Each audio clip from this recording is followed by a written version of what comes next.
So the Diamond Jubilee Challenge Cup, St Edward's School A against Oregon Rowing Unlimited USA. And off they go. The youngsters, this is such a tough challenge.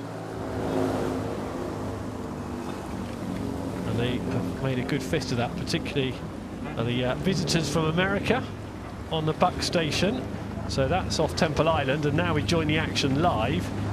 And you can see it's a really close race. St Edward's School A, although going down at the start, have kept pace nicely. Yeah, this looks like it could be really exciting. We've got St Edward's School just leading now by maybe half a length here over Oregon Rowing Unlimited. And I think this Oregon crew come over with some high expectations. They've got some wins in the youth and Nats in this crew, and they're quite a young crew as well. One 16-year-old and three 17-year-olds.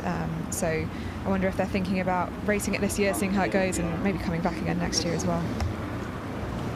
So a good tight race.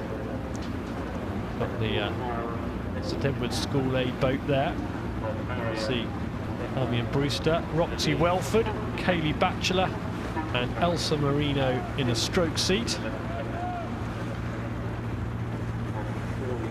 And then moving across to the USA boat. There's the Oregon boat there. And you've got Kalista Wilden with Claire Sopko and Zola Young with Lauren Garrett in the stroke seat. Yeah, that's right.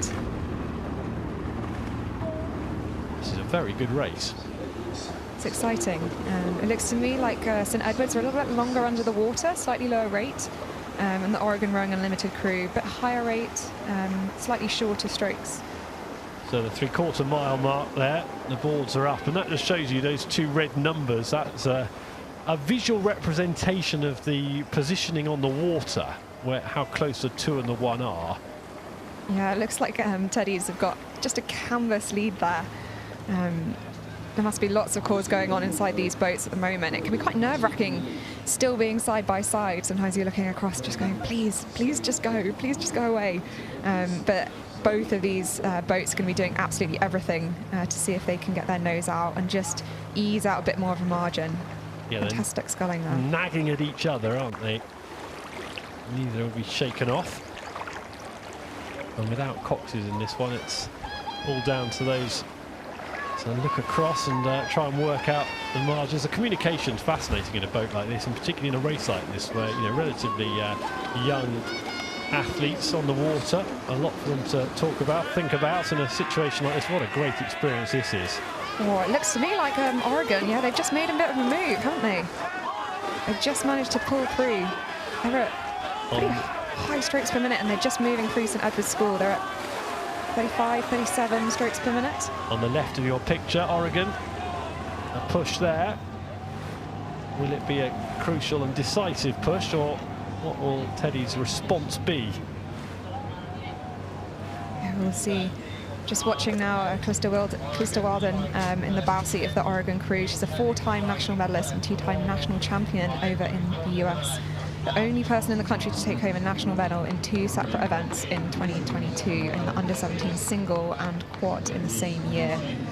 So she's got quite some pedigree, and she's currently leading this crew, I think, rowing through St Edward's. It's a great battle. Oregon Rowing Club and the Buck Station, you can see there, putting together a good, most recent couple of 100 metres in the race, but it's still very much in the balance as they head in front of Stewards enclosure. St Edward's School A have a lot of work to do. That was a fantastic push from Oregon Rowing Unlimited USA, and it proves to be decisive. Wow. In the sunshine in front of Stewards enclosure. That's a decisive move that they've made. The rate is going up, and it's working for them. I don't think St Edward's School have got anything in the tank to respond to that. So a fantastic move. With about 500 metres of the race remaining from Oregon Rowing Unlimited, determines the outcome of that race. St Edward's School A couldn't respond, and so well done to the boat from the USA, who go through to the next round of the Diamond Jubilee Challenge Cup. That was absolutely terrific, and the experience there for all of the A2 who are on the water, the 2-4s who've been through that as an experience at Henley, they'll be hugely benefiting from that.